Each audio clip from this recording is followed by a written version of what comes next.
ay parang agimat. Virtud, di ba? Virtud. O, palitan natin ang katangian. Yan. Mas okay yung katangian, ano? O, burahin niyang virtud. Ang katangian na nagdadala o nang aakit. Di ba? Attract is to akitin, di ba? Ang katangian na umaakit ng biyaya ng Diyos na nagbabago ng buhay. Amen. Kung ako ay mahirap, gusto kong makatanggap ng biyaya para yumaman. So I will be transformed. Humility is the first step. Okay? Number 2, ang kababaang loob, ang daan tungo sa espiritual na pag-unlad. Ayoko na espiritual na pag-unlad. Gusto ko manlad ako sa aking natural na buhay. Pues, nais kong malaman mo sa oras na ito, kung wala kang pag-unlad sa espiritual, walang pag-unlad sa natural. Because all things came from the Spirit. Amen? Sabi sa Hebrews, all things that are seen came from the things that are not seen. Okay. So, kailangan mo yan kung nais mong may mga baguhin sa buhay mo. Pangatlo, ang kababaang loob, ang kuta. O, alam nyo ang kuta? Yung hiding place ng mga sundalo para hindi sila tamaan ng bomba. Stronghold, kuta. Doon ang kanilang taguan.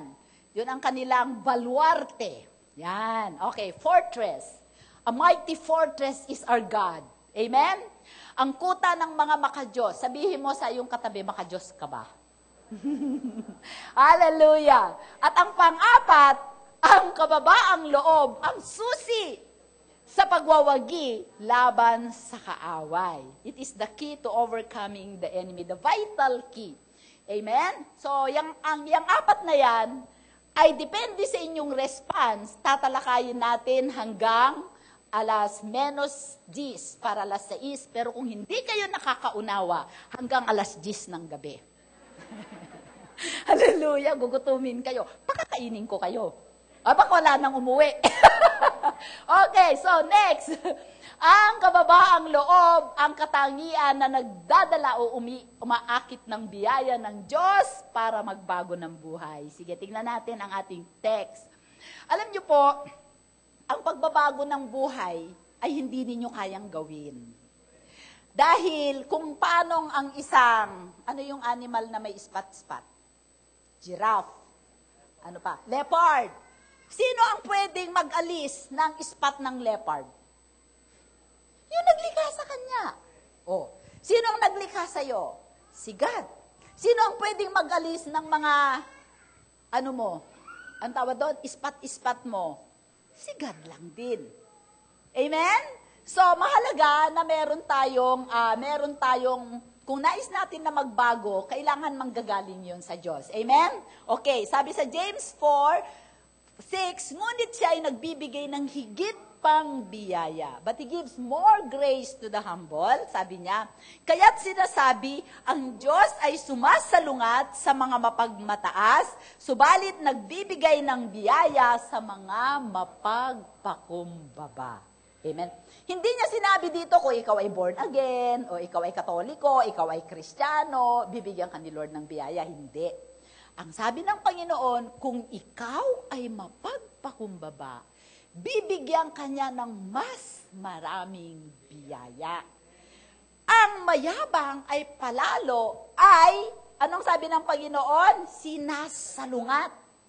Sabi sa isang translation, tinitiis ni God or kinokontra ni God. Imagine mo kung ikaw ay anak ng Diyos at ikaw ay palalo na pag nanalangin ka, tinitiis ni God na hindi bigay yung panalangin mo.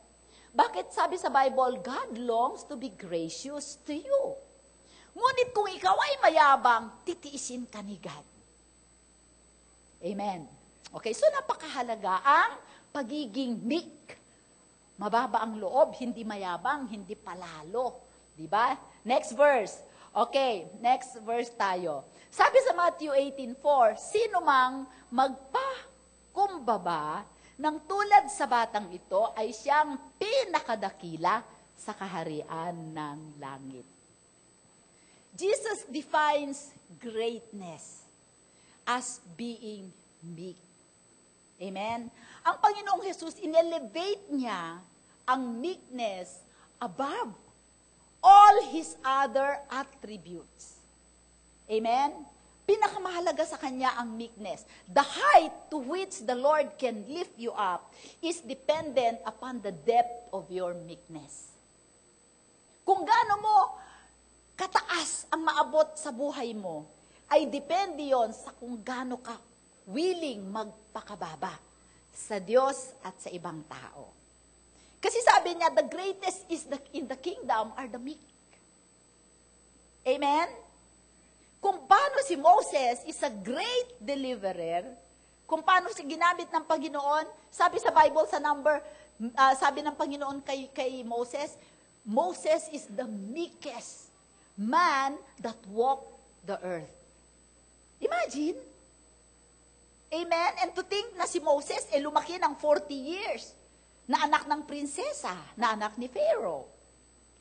Amen? So napakahalaga therefore ang meekness sa Panginoon. Gusto ko lang tingnan ang notes ko kasi ang dami kong baka may mamiss ako na mga mahahalaga. Brothers and sisters, in the presence of the Lord, I don't want any word from God that will fall to the ground. Nais ko na bawat salita ng Diyos na magbabago ng buhay natin, sasaluin ng puso nyo. Amen? Kasi kung hindi nyo yun gagawin, walang saysay ang pagpunta ninyo dito. Hindi tayo relihiyon, na pumunta lang tayo sa church, nag-appear lang tayo, maapis ng konsyensya. Hindi. Tayo ay nandito para matuto. Sabi ng Panginoon sa Matthew 11, learn of me, for I am meek and humble in heart. So how do you learn if you don't study? Amen po? So, ayan. So, titignan natin. Bakit napakahalaga ang meekness? Dahil walang ibang virtue na papasok sa ating buhay kung walang meekness. I-explain ko yan mamaya. Unless humility allows a virtue to enter our life, no other virtue will come. Maliban na i-allow ng kababaang, halimbawa, kung kailangan ko ang maging mapagmahal. Ngunit, ang tingin ko sa sarili ko, mapagmahal na ako, wala na akong kakulangan sa pag-ibig. Maglalago pa ba ako sa area ng pag-ibig? Hindi na. Kasi I'm not humble enough to accept na kulang ako sa pag-ibig. Nakukuha ninyo ang point. Nakukuha ninyo, ha? Bibigyan ko kayo ng test. Ayoko na, pastor. Ayoko ng test. Okay. So, napakahalaga. Katulad, ito ay katulad ni, pagka mayabang ka, i-resist ka ng Panginoon. Ang halimbawa nito ay si Saul of Tarsus, before he became the Apostle Paul. Alam po ninyo sa Philippians 3:6, kung babasahin ninyo, sabi ni Apostol Pablo, itong mga false teachers na ito, itong mga bulaang propeta, ang yayabang nila, pinagyayabang nila ang mga credentials nila. Sa bagay na natural, dapat ako ang mas mayabang because I am the Jew of the Jew. I am a Pharisee. In terms of the law, I am blameless. I am a lawyer of the law. Amen. Lawyer of the law si Apostol Pablo, stricto siya. But his religious pride kept him from knowing Jesus. Amen. Until one day, because he was very zealous, nag-i-English ako, hanggang sa isang araw, dahil sa kanyang pagiging on fire at committed sa kanyang relihiyon, isang araw, lahat ng mga Kristiyano ay kanyang, tinutugis niya para sila ay ipakulong, para patayin. And one day, on the road to Damascus, siya ay sinalubong ng Panginoong Jesus and the Lord Jesus encountered Paul. At nung makita ni Paul, si Jesus, sabi niya, who are you? Sabi niya, are you Jesus of Nazareth? Alam mo ang ginawa ng Panginoong Jesus? Tinanggal niya ang maskara. The religious veneer. Alam niyo, ang takip ni Paul sa kanyang mga mata dahil masyado siyang religyoso. Alam nyo ba, ang relihiyon ay number 1 na kaaway ni Jesus? Because religion is keeping the people from knowing Jesus as a person. Comfortable sila kasi may relihiyon ako. Ngunit hindi nila, wala silang personal na knowledge at personal na encounter kay God. So on the road to Damascus, the Lord Jesus met Paul. To Damascus, Paul. At some point, sa isang punto, bahagi ng ating paglalakbay, sa ating pagkakristyano, i-encounter tayo ng Panginoong Jesus at aalisin niya ang ating maskara. Next. Just as the Lord met Saul on the road to Damascus, so He, Jesus, will at some point meet us on the road to Damascus. I was 38 years old nung nagpakita sa akin ang Panginoon on my route. As I traveled this life, this perilous life, I was so disappointed and the Lord met me. Alam niyo kung bakit marami sa atin ang namimit natin ang Panginoong Jesus sa lowest moment, when we are broken, kung tayo ay wasak, nasasaktan, may mga pagsubok. Alam niyo kung bakit? Let us not forget this about our Lord Jesus. He is drawn to pain and suffering. The people who suffer, the people who are in pain, nadodraw ang Panginoon doon. Kaya tayo din, kung tayo ay full sa ating buhay, malayo din sa atin ang Panginoon. Pero pagka tayo ay dumadating sa mga punto ng buhay natin na hirap, may mga pagsubok, iniwanan ka ng asawa mo, na lugi ang negosyo mo, yun yung mga time na broken ka. And the Lord is attracted to brokenness. Yun yung mga time na saka ka humihingi ng tulong sa Panginoon. Tama ako? Tama. Because that is the quality of our God. He is a merciful God. Okay? But, aalisin ng Panginoon ang ating mga maskara. At ipapakita niya ang reality ng kalagayan ng ating puso to expose the pride, the self-importance, the vileness of our heart. Para i-expose niya ang mga nakaririmarim, na mga kayabangan, kapalaluan, pride sa puso mo. Yung mga step, kami lang ang maliligtas, wala nang iba. Saya mo. Diba? Nakakaawa yung mga taong ganon. Hindi ba? Oh, next. Next slide. Praise the Lord. At some point in our life, the Holy Spirit will reveal to us the vileness. O ilalantad ng banal na Espiritu, harapin mo na bago ikaw ay mawasak.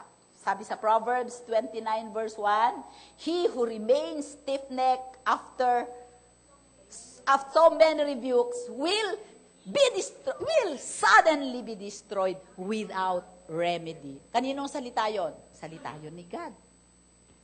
Mas naniniwala ka sa tao kaysa sa salita ng Diyos. Sorry for you. Amen? Ilalantad ng banal na Espiritu ang karumihan ng ating puso at aalisin niya ang maskara ng pagpapahalaga sa sarili at kapalaluan at ilalagay niya tayo sa lanadas, ano? Kanina kasi tinatagalog ko, inantok ako sa landas ng kababaang loob. God has a way of humbling His people. Kailangan tayo mismo ang magbolontaryo na magpakumbaba sa Diyos. Hindi yung ang Diyos ang magbababa sa atin. Huwag kayong mananalangin na, Lord, gawin mo akong mababang loob. Hindi. Alam mo, ang ginawa niya kay Nebuchadnezzar? Sa Daniel 4, dahil sa kapalaluan ni Nebuchadnezzar, winarningan siya ng Diyos na pagka hindi siya nagbago ang kanyang puso sa kanyang kapalaluan, gagawin siya na isang tao na kakain sa forest. Para siyang hayop, nalalaki ang kanyang mga kuko, hahaba ang kanyang mga buhok, para siyang beast na nasa forest. Hindi niya pinakinggan. Anong nangyari sa kanya? Naging parang hayop siya. Amen? And after 7 years, na-realize niya na kailangan niya, nagpakumbaba siya sa Panginoon, humingi ng tawad. Alam mo, ni-restore siya ng Panginoon. Huwag tayong manghingi sa Panginoon ng humbling experience. Bibigyan ka siksik-liglig at nag-uumapaw. Amen? Ganon magbigay si God siksik-liglig at nag-uumapaw. Next, Sabi sa Bible, Matthew 11:29, pasanin ninyo ang aking pamatok at matuto kayo sa akin. Sino ang nagsasalita dito? Si Jesus. Sapagkat ako'y maamo at may mapagpakumbabang puso. Amen? At dun sa next verse, meron pa ba? And you will find rest for your soul. Kung nais mo ng kapayapaan at kapahingahan sa buhay mo, sabi ng Panginoon, kunin mo ang kanyang pamatok, sapagkat ang kanyang pamatok ay magaan. At sabi ng Panginoong Jesus, matuto ka sa akin, sapagkat ako ay maamo at may mapagpakumbabang puso. The greatest man, the most powerful man, the most influential man that ever walked the earth, the God-man, is the meekest person ever. Amen? At yun ang gusto ng Panginoong Hesus sa atin. Maging mababa ang loob natin. Ang mapagpakumbaba, brothers and sisters, ay mapagtiwala. Ang mapagpakumbaba ay submissive. Amen? Ang mapagpakumbaba, hindi palalo, walang sariling importansya. Ang mapagpakumbaba does not have any sense of entitlement. May mga tao dito, meron silang feeling, dapat entitled sila. Ako ang pastor dito, kailangan paglingkuran nyo ako. Yabang. Diba? Ako ang pastor dito, ako ang maglilingkod sa inyo. Amen? Amen po. Ngunit, ang pagpapakumbaba, makikita natin kung paano natin ginagawa ang ating buhay. Okay? God, Jesus wants us to make meekness the way of life. Okay? So, kung tayo ay mapagpakumbaba, makikita natin yung mga, marirecognize natin yung mga area ng buhay natin na hindi kalugod-lugod sa Diyos. Tapos aaminin natin yon sa Kanya. Panginoon, inaamin ko, hindi ako masyadong nananalangin. Turuan mo ako. Tulungan mo ako maging tapat sa iyo sa area ng pananalangin. Alam mo, magugulat ka, ipapadalhan ka ng Panginoon ng biyaya para ikaw ay magkakaroon ka ng unction na manalangin. Padadalan ka ng Panginoon ng helper. Diba? A deliverer na who will hold your hand para ikaw ay matuto sa area na gusto mong matuto. Amen? Walang imposible sa Diyos. Kahit anong hilingin mo. Lord, gusto ko magkaroon ako ng financial freedom. Gusto kong maglingkod sa iyo. Gusto kong magbigay sa iyo. Pero Panginoon, alam mo naman, bankrupt ako. Lahat ng sinusot ko utang. 5, 6. Diba? Hulugan. Diba? Kung aaminin mo yon dahil sa mababang loob ka, magpapadala si God agad ng biyaya. Amen? Kasi yung pagpapakumbaba mo, yun ang magmamagnet ng biyaya. And what is grace? It's more than unmerited favor. Grace is power. Grace is opportunity. Grace is the proper network. Grace is the proper time. Amen. Grace is the power of God to bring to your life what is lacking that was paid for at the cross of Jesus. Amen. Ang buhay natin, mula pa ipanganak tayo hanggang ngayon, lahat yan ay biyaya. Ang ating paghinga, biyaya.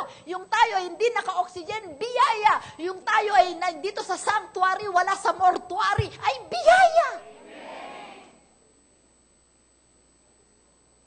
Amen? Praise the Lord! Yung hindi ka na-aksidente, biyaya. Yung nagising ka kanina umaga, biyaya. Yung may kinain ka kahit tuyo, biyaya. Sarap-sarap naman. Di ba? Pati pusa, walang pinakinabangan sa iyo kasi ulo, kinain mo pa. Di ba minsan, lalo na kung meron kang tukang nakakautal-tatalap. Hallelujah. Di ba? Nakakatuwa ang Panginoon. So, kailangan natin, kung kailangan natin ang biyaya ng Diyos, sabi sa Bible, God gives more grace to the humble. Okay, pangalawa, humility is the path to spiritual progress. Ang humility daw, ito ay lalakaran natin para tayo ay umabante sa ating buhay spiritual. Sabi sa Ephesians 1:3, we have been blessed with every spiritual blessing in the heavenly places. Yung mga blessing, ang location ng blessing ng Kristiyano ay nasa kalangitan, nasa spiritual. Hindi mo siya pwedeng sungkitin. Pwede mo siyang sungkitin kung may pananampalataya ka. Unless you believe, unless you want it and you have claimed it in the spiritual, it will not manifest in the natural. Kasi ganun talaga ang design ni Lord. Amen? Paano ba nilikha ni God ang mundo? He spoke things into being. Nakita mo ba yung salita ni God? Let there be light. And there was light. Oh. So, mula noon, lahat ng bagay na kailangan mo ay manggagaling sa mga bagay na di nakikita. Ngayon, kung ikaw ay lalago sa mga bagay na espiritual, lalago ka sa mga bagay na natural. That is the natural design offshoot. Hindi po ba? O sige. Ngayon, punta tayo. Naiintindihan ninyo ako walang tawag dito. Walang magre-repeater dito. Okay. So, sabi po dun sa next slide. Ang kababaang loob ay hindi lamang nagdadala ng mga katangian ni Kristo sa ating buhay. Di ba sabi ko sa inyo kanina, walang ibang virtue ang ating Panginoong Jesus na darating sa ating buhay na hindi inaalaw ng humility na pumasok. Okay? So, pagka dumating, ang kababaang loob ay hindi lamang nagdadala ng mga katangian ni Kristo sa ating buhay. Ito rin ang nagsusustena, nagpapalago, at bumubuo o kumukumpleto or gumaganap. It makes it whole, complete sa lahat ng mga virtues na ito. Amen? O sige, illustrate ko sa inyo. Nais kong lumago sa aking buhay espiritual. Halimbawa, sa area ng faith. Okay? Ang kababaang loob ko, ang magkukonfess na kailangan ko ng mas malaking pananampalataya. Okay? Pwede kong sabihin na hindi ko kailangan ng malaking pananampalataya. Sabi sa Bible, kailangan ko lang mustard seed na faith. Pero sabi ni Jesus, oh you of little faith. Kailangan natin ay little faith na pure. Amen? Pure, parang laser. Okay. Ang my meekness and my humility, if I see my heart clearly and I know myself clearly, hindi ko ikukumpara ang sarili ko sa ibang tao. Diba sabi natin 2 Corinthians 2:10, you do not, those who compare themselves with others, they are not wise. Kung ikukumpara mo ang sarili mo, ikumpara mo kay Jesus. Because Jesus is the standard. Okay. Ang faith ni Jesus can move mountains. Ang faith mo can only move the langgam pag inihipan mo. Amen? Okay, ngayon, kung aaminin ko sa aking sarili na mas kailangan ko ng maraming pananampalataya, mas malaking pananampalataya, humility ang magpapakita nun. Amen? So, it does not only allow the other virtues to come in, but it will sustain it. It will make it grow. Nakukuha po ninyo ako? So, it is humility that will confess that I need greater faith. Or, kulang ako sa pag-ibig sa Diyos. Lagi na lang akong tuwing pupunta sa church, wala akong kalatoy-latoy. Kahit sabihin ni Nancy, taas natin ang ating mga kamay, magpuri tayo sa Diyos. Ganyan pa rin ako. Wala lang. Bayaan mo sila. The joy of the Lord is our strength. Wala lang. It is humility that will recognize that you are lacking in love.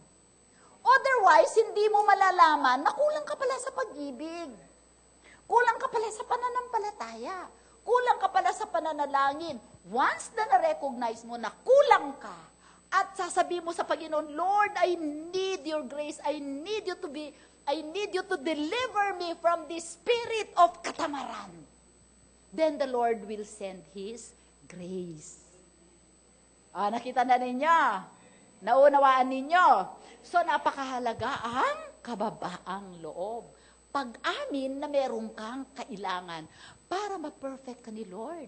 Alam mo kung bakit one day, the Lord, God the Father, will ask Jesus to present us to Him a perfect church, blameless, no spot, no blemish.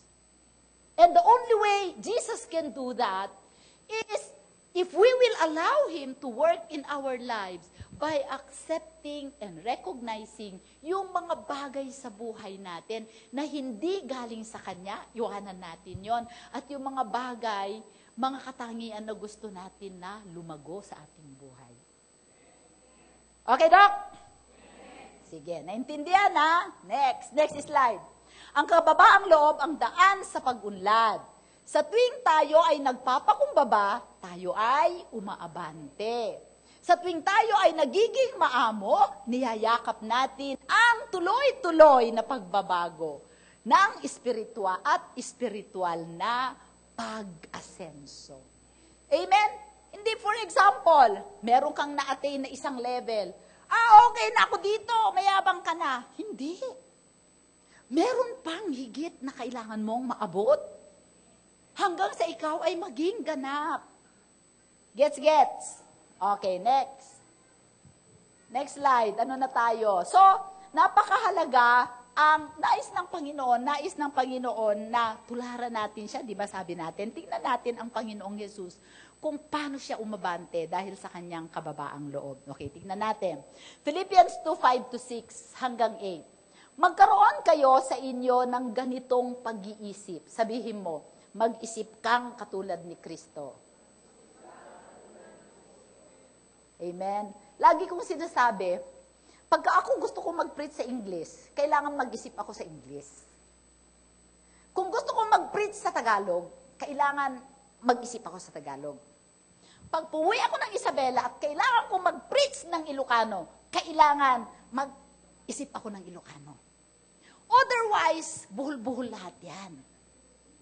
So, kung nais natin na maging mapagpakumbaba, isipin natin lagi ito. Sabi niya, isipin natin ang isip ni Kristo. Sabi niya, magkaroon kayo sa inyo ng ganitong pag-iisip na kay Kristo Jesus din naman. Na siya, bagamat nasa anyo ng Diyos. Diyos ba si Jesus? Yes. Amen. Ay hindi niya itinuring na isang bagay na dapat panghawakan ang pagiging kapantay ng Diyos. Hindi siya naging mayabang, Diyos ako, anak ako ni Yahweh. Hindi. Samantalang may dapat siyang ipagyabang. Gets? Okay, next. Kundi, hinubaran niya ang kanyang sarili at kinuha ang anyong alipin na naging katulad ng tao. Amen? At palibasa ay natagpuan sa anyo ng tao, siya ay nagpakababa sa kanyang sarili at naging masunurin hanggang sa kamatayan, maging sa kamatayan sa krus. Kamatayan man sa krus. Imagine mo, Jesus is the darling of heaven. Hindi lamang siya darling ni God, darling siya ng mga anghel. Darling. And yet, dahil gusto niya na i-save tayo, nagpakumbaba. Biruin mong umalis ka dun sa bahay mo na ginto, kayamanan, ikaw yung nagpakababa ka para patayin, para duraan, para sugatan. Amen? Ano pa kayang klaseng pagpapakumbaba ang na pwedeng gawin? Hanggang sa siya ay magbigay ng buhay. Yun ang pinaka-lowest level. At nung siya ay namatay, si Jesus ay nagpunta sa pinaka-ilalim na ilalim ng impyerno. Amen? Dahil doon sa kanyang pagpapakumbaba, kung babasahin natin, and because of that, God lifted him up. And He gave him a name that is above every name. That on the name of Jesus, every knee shall bow of those in heaven and on earth and under the earth. Because He went down to the lowest level of meekness and obedience, God lifted Him up, and He is now seated at the right hand of God in heaven. Ano ang maaabot mo kung ikaw ay mababa ang loob mo? Even in this life, kung ikaw ay mababang loob, the people are attracted to you. Kung ikaw ay palalo, okay, ang yabang, wala namang ipagyayabang. Di ba? Populahan ka ng tao. Kaya kung tayo ay laging mababa ang loob natin, we will draw the grace of God sa lahat ng area ng buhay. Amen. Ay, natututo sila. Glory to God. Next. So, ang Panginoong Jesus ang tutularan natin. Amen? Sabi po sa Zephaniah 3:11,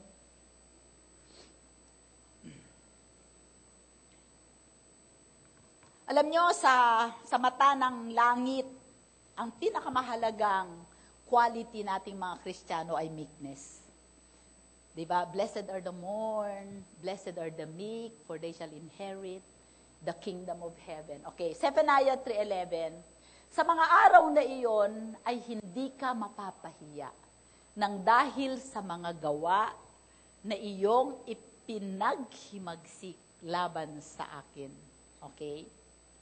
Sapagkat kung magkagayon, aking aalisin sa gitna mo ang iyong mga taong nagsasayang may pagmamataas. Diba? Rejoicing in pride. Okay? Nagsasayang may pagmamataas. At hindi ka na magmamalaki pa sa aking banal na bundok. Next verse.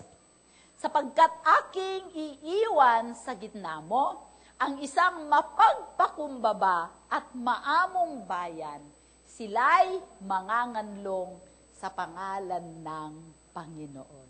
Amen. Yan ay prophecy sa gagawin ng Panginoon sa mga tao na mananampalataya kay Jesus. Amen? Kahit na ano pang rebellion ang ginawa mo sa Diyos, kung ikaw isang araw ay magpapakumbaba, amen, kakalimutan lahat ni God ang mga ginawa mong mamasama. Di ba ganun tayo? Nung tayo ay na-born again, in-erase lahat ni Jesus ng Panginoon ang ating mga kasalanan. He blotted all our transgressions. He made us as clean as snow. Amen? Nilinis niya tayo. Pati yung kasalanan natin, we became a new creation. Yung mga kasalanan natin, binura niya lahat.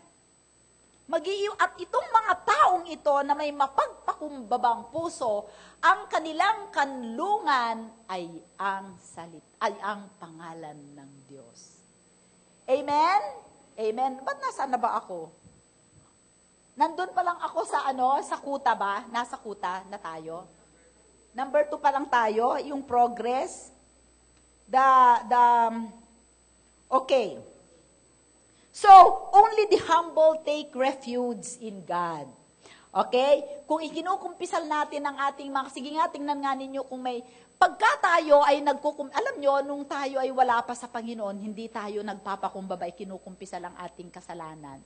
Hindi tayo umaabante sa buhay. Tama. Humility is spiritual progress. Okay.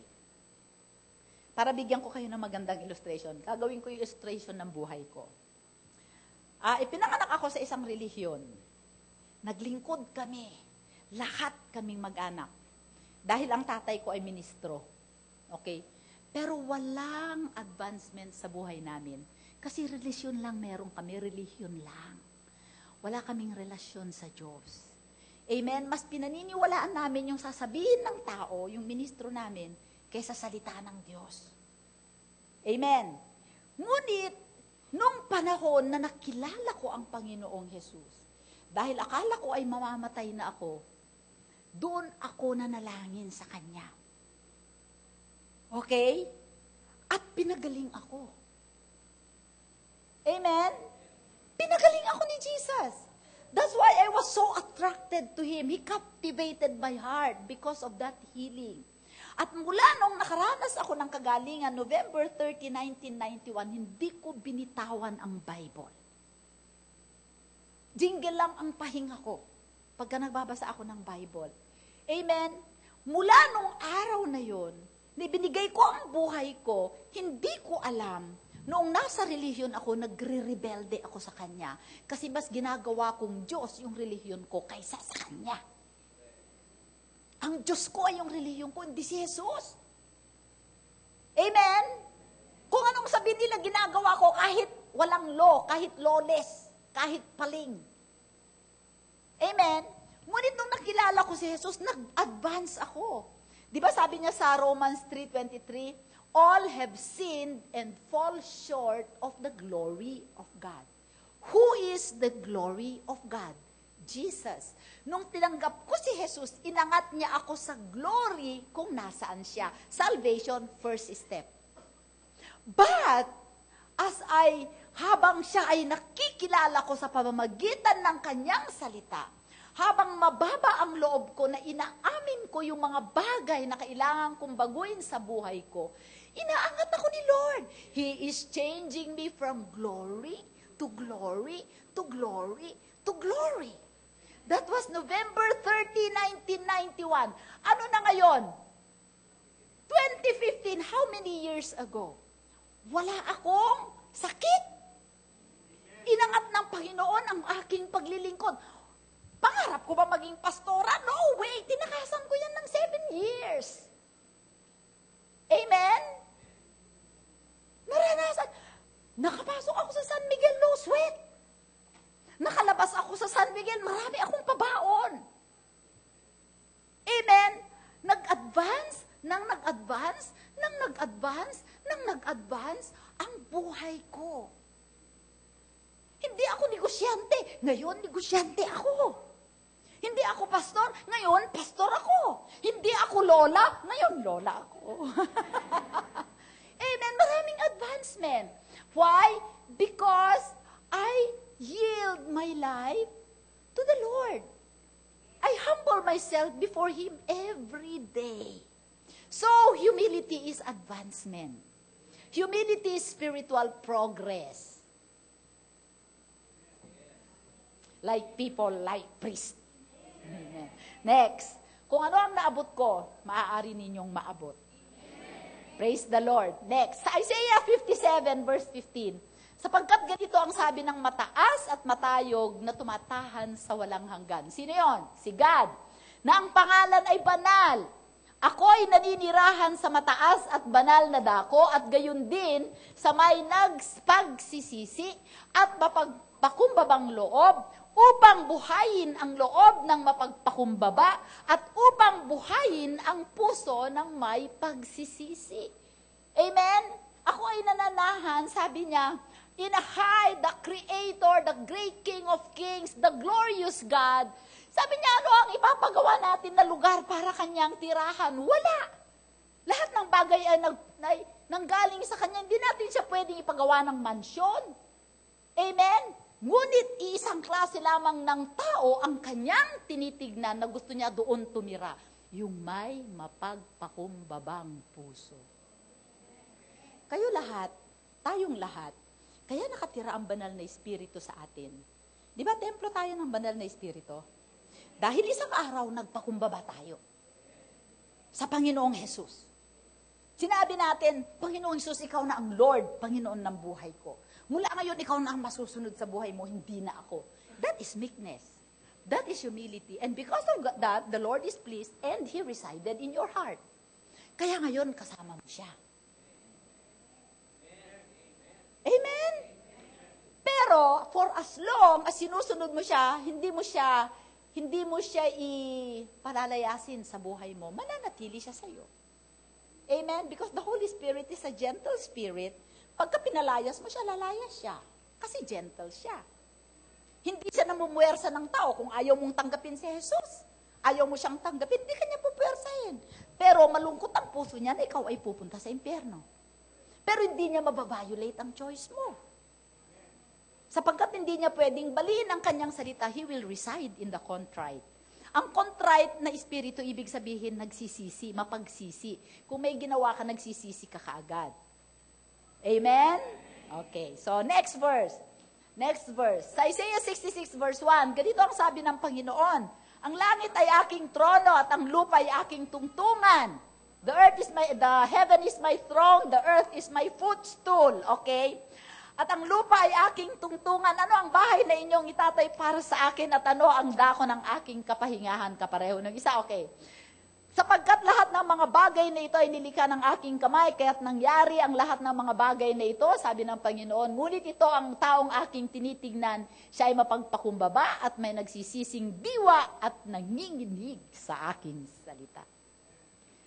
Kung tayo ay nanginginig sa salita ng Diyos, pagka inutusan tayo ng Panginoon, hindi tayo nagdi-delay. Lord, bukas na. Hindi pwede. Amen. Hindi tayo, katulad ngayon, nagpipreach ako. Yung iba, nasa likod, nagpe-Facebook, nanginginig ka ba sa salita ng Diyos? Baka mamaya manginig ka, dedo ka. Ay, in Jesus' name, I cancel. I cancel, amen. Pero dapat manginig tayo sa salita ng Diyos. Yun ang klase ng tao na hinahanap ng Diyos. Bakit? He delights in those kind of people. And He desires them. Amen? Yung sabihin ng Panginoong Jesus, na huwag yan. Huwag yan ang i-date mo. Kasi hindi naman yan mananampalataya. Pero Lord, ilang taon na ako, magpadala ka na. Ba't may naapura? Amen? Ayaw mong sundin. O kaya sabihin ng Panginoon, huwag na yan, huwag ka nang makipag-live-in dyan. Amen? Hindi ka nagiging kalwalhatian sa akin. Amen? Hindi ka nagtitiwala. Paano Panginoon? Siya lang nagbibigay ng pangsustento. Wala kang tiwala na kayang-kaya ni Lord i-provide yung lahat ng kailangan mo. Hindi ka nanginginig sa salita ng Diyos, nanginginig ka sa salita ng kalibin mo. Ang kalibin mo, ang Diyos mo, hindi si God. Mag-aabante ka ba sa buhay mo? No. Lalo kang lulubog sa buhay mo. Tandaan mo. Amen. Ang iniisip mo lang yung kakainin mo. Samantalang pwede ka namang mag-reduce ka. Hallelujah. Amen. It's a matter of who you believe. Okay, so next. Okay, next. Sabi sa Job 37, man, gusto ko ito hindi lamang to nanginginig. Dahil din dito'y nanginginig ang aking puso. Wow! At lumulundag sa kinalalagyan nito. Amen? Imagine mo si Job, naranasan niya ang lahat ng Satan's hour. He experienced Satan's hour. Sa isang araw, nawala lahat ang kanyang rancho. Mga baka, mga goat, mga lahat. Pati, sa isang araw, namatay lahat ang kanyang anak na magaganda at gwapo. Ang naiwan lang, yung kanyang asawang bungangera kung bakit yun ang iniwan ni God. Di ba? May dahilan. Satan's hour, di ba? Pero dahil si Job, nagpaka-humble, anong sabi niya? Though he will slay me, I will always trust in him. Faith. Sabi ni Job, kahit ako patayin ng Diyos, sa kanya pa rin ako magtitiwala. At nung kinausap siya ng Panginoon, narinig niya ang boses ni God, hindi lamang puso niya ang nanginig, kundi lumundag pa. Alam niyo ang nangyari kay Job? Lahat ng nawala sa kanya, dinoble ni Jesus. Yung 10 niyang anak na namatay, 10 ba? 10, ano? 10. Tapos, yung 10, 7 lalaki, 3 babae. Hindi naging 20. 10 pa rin, pero yung mga anak niya, pinakapogi, pinakababaganda sa lahat ng lupain. Amen? Kayo naman, ayaw nyo namang mag-anak ng 10, di ba, Beng? Isa lang, okay na, di ba? Hallelujah. After 10 years, isa lang. Glory to God. Okay, pangatlo. Humility. Okay, sabi sa Bible, mapapalad ang mga magpapakumbaba sapagkat mamanahin nila ang lupa. Wow! Marami kang, bibigyan kayo ng Panginoon ng maraming lupa. Lote dyan sa Marikina Heights, dyan sa doon sa kung anong probinsya. You will inherit the earth. Kasi mapagpakumbaba ka, hindi ba? Yung iba walang possession, kasi ang yayabang. Pero yung mga mapagpakumbaba, tatahi-tahimik. Pero, grabe. Hallelujah. Kasi, mapagpakumbaba. Yung mga yumayaman, dati yan yung mga mapagpapakumbaba. Pundo ko kayo ng istorya. Alam niyo yung may-ari ng lapid? Lapid si Charon. Pulubi sila. Ang ginagawa lang nila, kinukuha nila yung mga taba-taba at mga balat ng baboy sa palengke na hindi pinapansin ng kung saan-saan. Para mag-enjoy sila doon, pinapasarap nila ng luto hanggang sa na-perfect nila. Sinamahan sila ng Panginoon ngayon, multimillionaire, lapids, si Charon. Pag kinain mo, hindi, iikli ang buhay mo. Wala kang advancement. Next. Psalm 37 verse 11. Okay, ngunit mamanahin ng mabababang loob ang lupain tamo. Okay. At masisiyahan ang kanilang sarili sa lubos na kasaganaan. Ano naman kung magmana ka ng 100 hectares sa Mama Sapano? Di ba? Di wala rin, di ba? Di ba? Pero sabi ng Panginoon, hindi mo lang mamanahin yung lupa, kundi bibigyan ka niya ng lubos na kasaganaan. Oh, kita mo? So, may advancement sa pagiging mabababang loob. Okay, next, malapit na. Ang kababaang loob, ang kuta ng mga makadiyos. Okay? Dito sa kuta, ito yung baluarte mo. Hindi ka pwedeng sirain ng kaaway dito. Surrounded ka by the presence of God. Kung ikaw ay mababa ang loob, sige, tingnan natin, ha? Zephaniah 2:3, hanapin ninyo ang Panginoon, kayong lahat na mapagpakumbaba sa lupain, na sumusunod sa kanyang mga utos. Hanapin ninyo ang katwiran. Hanapin. Hindi mo mahahanap ang katwiran kung hindi ka mag-a-attend ng Bible school, ng Bible, ng Sunday service, Bible study. Di ba, learn of me, sabi ni Jesus. Cell group. Ay, basta. Di ba, hanapin mo ang katwiran. Hanapin ninyo ang kapag kumbabaan. Maaaring kayo'y maitago sa araw ng puot ng Panginoon. Amen? So pagka mapagpakumbaba ka, ang Panginoon mismo ang protection mo. Kasi ang Panginoong Diyos, natutuwa siya sa mga taong mapagpakumbaba. Hindi niya sila iniiwanan. He is a ready helper. He provides protection. I-insulate ka niya. Amen? Sige, tingnan natin. Meron pa bang ibang mga verses dyan? Okay. Teka muna, tingnan ko muna.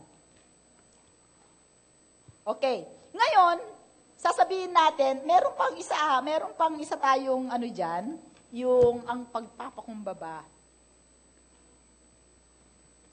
The stronghold of the godly. Okay.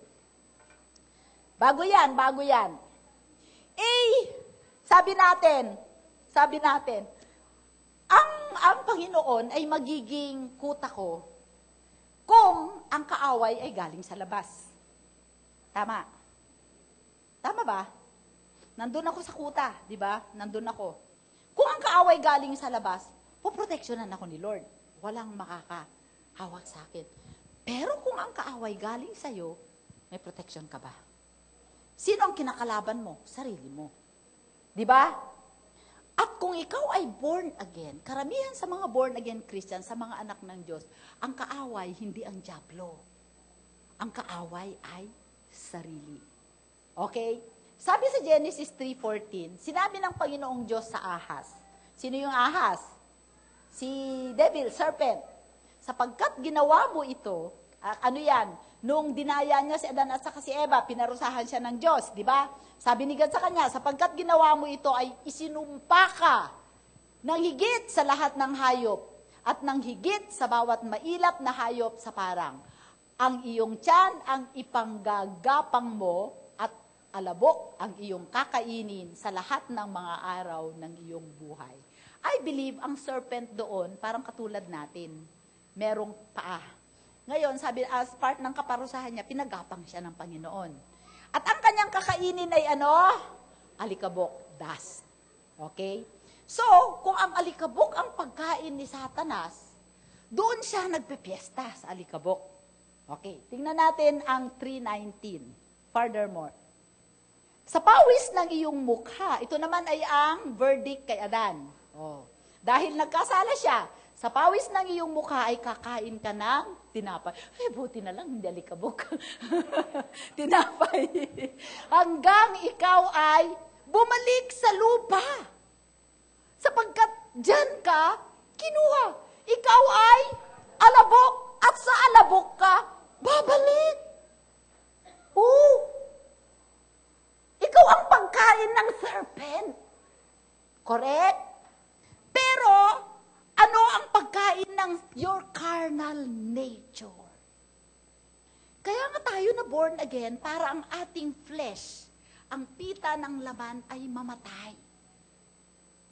Kasi kung ang papairalin natin sa ating katawan ay pita ng ating laman, dito nagpipiesta si Satanas. So meron siya ngayong open access sa buhay natin. Tayo ang nagpapapasok sa kanya. Amen? Ano yung pita ng ating laman? Yung enjoy, kasalaman. Matulog, instead na magbasa ng Bible. Kumain ng madami. Magsinungaling, hindi magpatawad. That is your carnal nature. And that will go, that is the dust. So dyan, nagpipiesta si Satanas. Kaya, ang karamihan ng mga trouble nating mga Kristiyano, hindi dahil sa diablo, dahil kasama natin si Jesus kasama natin ng Diyos. Pero kung meron kang kasalanan, ang pinagbibigyan mo ay yung pita ng laman mo, ang diablo ang nagpepiesta sa buhay mo. Uy! Amen! Revelation ba yan? Kaya kahit anong cast out ang gawin mo, hindi lalayas. Sasabihin ng kaaway, kampi kita sa'yo ako kumakain. Hindi po ba? Amen. Satan feeds on our earthly, carnal nature of dust. Satan dines on what we withhold from God. Yung bagay na ayaw natin isuko, yun ang pinagpipiestahan ng diablo. Ayaw nating isuko yung kalibin natin. Yung sigarilyo, yung alak, yung drugs, yung pagchichismis, yung hindi pagpapatawad. So meron ngayon legal na right si Satanas na sirain ang buhay mo. The immediate source of many of our troubles, oppression, is not demonic, but carnal, fleshly in nature. I want to believe na nung tayo ay na-born again, kinuha tayo ng Panginoong Jesus para patayin tayo. Patayin sa laman. At buhayin ang ating spirito. That is resurrection life. Kaya pagka sinabi ng Panginoon, take up your cross and follow me, you crucify the flesh. Ano ba ang i-crucify kay Jesus? Kaluluwa? Katawan. Ganon din tayo. Iko-crucify din natin yung flesh, katawan natin. Amen? Para maging katulad tayo ni Kristo. Okay? Okay, so, number 4, alam na natin yon. So, kung gusto natin talaga muog natin ang ating Panginoong Jesus, iwanan natin ang mga bagay na hindi galing sa Diyos sa buhay natin. Iwanan niya, pag uwi sa bahay nyo, bye-bye. Pwede ba yon? Paano kung kalibin mo? Babae. Mabuti yung alak, hindi humahabol. Yung babae, humahabol. Ay, mahirap, ano?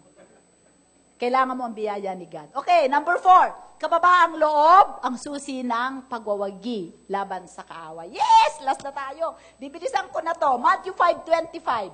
Makipagkasundo ka agad sa nagsakdal sa iyo, habang kasama mo pa siya sa daan. Baka ibigay ka ng nagsakdal sa iyo sa hukom, at ibigay ka naman ng hukom sa tanod, at ipasok ka sa bilangguan. Sabi niya, agree with your adversary quickly. Okay, next verse. Katotohanan sinasabi ko sa iyo, hindi ka makakalabas doon hanggang hindi mo nababayaran ang kahuli-hulihang kusig. Ito ay parable na sinabi ng ating Panginoong Hesus sa kanyang mga disciples. Sabi niya, ganon, kung meron kang kaaway, makipag-ayos ka kaagad. Huwag mong patagalin. Dahil mas mahirap na ikaw ay dalhin niya sa hukom. Ang hukom dito ay si God. Okay? At ang adversary dito ay si Satanas. Okay? Si Satanas at tayo yung concern. Si Satanas is the accuser of the brothers. Amen? He will accuse us every now and then. Gusto niya tayong iharap sa Panginoon, the great judge. Amen? So ang sabi ni Jesus dito, makipag-ayos ka kaagad, agree with your adversary. So ibig mo bang sabihin, Pastora, makikipag-isa ako sa dyablo at susundin ko ang gusto niya? Hindi. Okay? Ang dyablo, ina-accuse ka niya. Okay? Halimbawa, ina-accuse ka ng dyablo na, hindi ka nananalangin. Eh, totoo namang hindi ka nananalangin. Ano sasabihin mo sa dyablo? Hindi, nananalangin ako. Ganun ba? Hindi. Totoo yung sinasabi niya eh. Kaya makipag-agree ka kaagad sa kanya. Yun ang kababaang loob. Pero sabihin mo sa dyablo, tama. Kulang ako sa panalangin. Inaamin ko kulang ako sa panalangin. Ngunit, ang aking Panginoong Hesus ay hinugasan niya lahat ang aking pagkukulang. Kasama dyan, yung hindi ko pananalangin. Oh. So, ang ibig lang sabihin nito, when the devil accuses us, we don't face God with our own righteousness. We take the righteousness of Jesus that was imputed on us. Oh, tanuin ko kayo, meron ba ditong perfect manalangin? Alam ba ninyo ang standard ng perfect manalangin? Pero ang dyablo, kukunin niya yung maliit na pagkukulang mo, imamagnify niya. Sasabihin niya sa apa, di ba ganun ang ginawa niya kay Job? In-accuse na si Job. Tama? Why will he accuse you? To destroy you. But our hiding place is Jesus. O hindi mo minamahal ng Panginoon. Kulang pag-ibig mo sa Panginoon. Mag-agree ka sa Kanya, tama. Kulang ang pag-ibig ko sa Panginoon. Ngunit salamat na lamang sa Panginoong Hesus. At siya ang nagpuno ng lahat ng bagay sa buhay ko kasama ang imperfect love. But I know I am growing in love every day because I am becoming like Him. You cannot argue with the devil. Huwag mo siyang i-argue because, ang sinasabi natin sa prayer, AIDS and treachery will always prevail against youth and zeal. Paano kaya Tagalog yun? Ang edad at ang treachery. Ang treachery. Katusuhan, Ang edad at katusuhan ay laging mananaig sa kabataan at zeal at pagiging on fire. Pagkasigasig. Kahit masigasig ka sa Panginoon, di ka pwede makipag-argue kasi mas matanda ang dyablo sa iyo. Hindi, kailan ba nilikha si Lucifer? Sa third day. Ikaw kailan ka nilikha? Sa sixth day. Doon pa lang, huli ka nang nilikha. Kailan ka ipinanganak? 1960. Yung dyablo, noon pa. Kaya mas marami siyang alam kahit yung kalululuhan mo, alam niya kung ano mga kahinaan mo. So you don't argue with the devil. You agree with him. Tama. Kulang ako sa panalangin. Kulang ako sa pag-ibig. Kulang ako sa pananampalataya. But praise the Lord, nandyan ang aking Panginoong Jesus. Gets. That's why grace is important. But you don't stay as you are. Alam mong kulang ka sa pananalangin, humingi ka sa Panginoon ng biyaya. Alam niyo yung crossroad na i-reveal ng Holy Spirit sa atin kung ano yung kulang natin? We are actually on a crossroad. Dito sa crossroad na to, pagka in-encounter tayo ng banal na espiritu, we can either be humble and accept na kailangan natin ang Panginoon na tulungan tayo sa ating weakness or kakulangan, or magmatigas ang ating puso. So in this crossroad or junction, it is where the holy men and the hypocrites are bred. Dito ay pinapanganak ang mga hipokrito at ang mga totoong banal. Ang mga totoong gustong maging katulad ni Jesus, tatanggapin nila kung anong kahinaan nila. At sila ay magpapakumbaba sa Diyos. Sabihin nila, Panginoon, kailangan kita, tulungan mo ako. Yung mga hipokrito, hindi yan para sa akin, Pastor Ayan yan. Okay na ako sa aking sarili. Christian Pharisees. They will never progress. Amen. Praise the Lord. That's why, sometimes, it's better to agree. Pero you don't obey. Amen? Hindi ka matatalo ka sa dyablo. Alam niya lahat yung mga ginagawa mo. Ang hindi lang niya nababasa yung puso mo. Pero dahil siya ay sinungaling at accuser, gagawa siya ng istorya to make you guilty and to condemn you. But the Holy Spirit will convict you, but He will lead you to repentance. Amen. Next. Kasi na tayo. Hebrews 4:16, kaya't lumapit tayong may katapangan sa trono ng biyaya upang tayo'y tumanggap ng awa at makatagpo ng biyaya na makakatulong sa panahon ng pangangailangan. Sa Diyos tayo umasa. And then, lastly, ang puwersa ng kababaang loob ay ang paglalagay nito ng espiritual na bakod ng depensa sa ating kaluluwa upang pigilan ang maraming iritasyon sa buhay na nagnanakaw ng ating kapayapaan. Why is it important that we maintain our peace? Because Jesus said in Romans 16:20, and the God of peace will soon crush Satan under our feet. Amen? Amen. Okay, next. Alalahanin natin palagi na si Satanas ay takot na takot sa kababaang loob. Kasi nung wala ka sa Panginoong Jesus, halimbawa may religious pride ka, katulad dun sa pinanggalingan kong religion, mayabang nila, sila lang ang ligtas. Diba? Ang nakatayo sa puso nila ay si Satanas. Pero nung ako nagpakumbaba ako na ang kailangan ko ay si Jesus at hindi ang religion, pumalit yung pride na sipa. Nakatayo na ngayon doon si Jesus. Takot na takot sa akin ang diablo. Amen? The devil is terrified with virtue.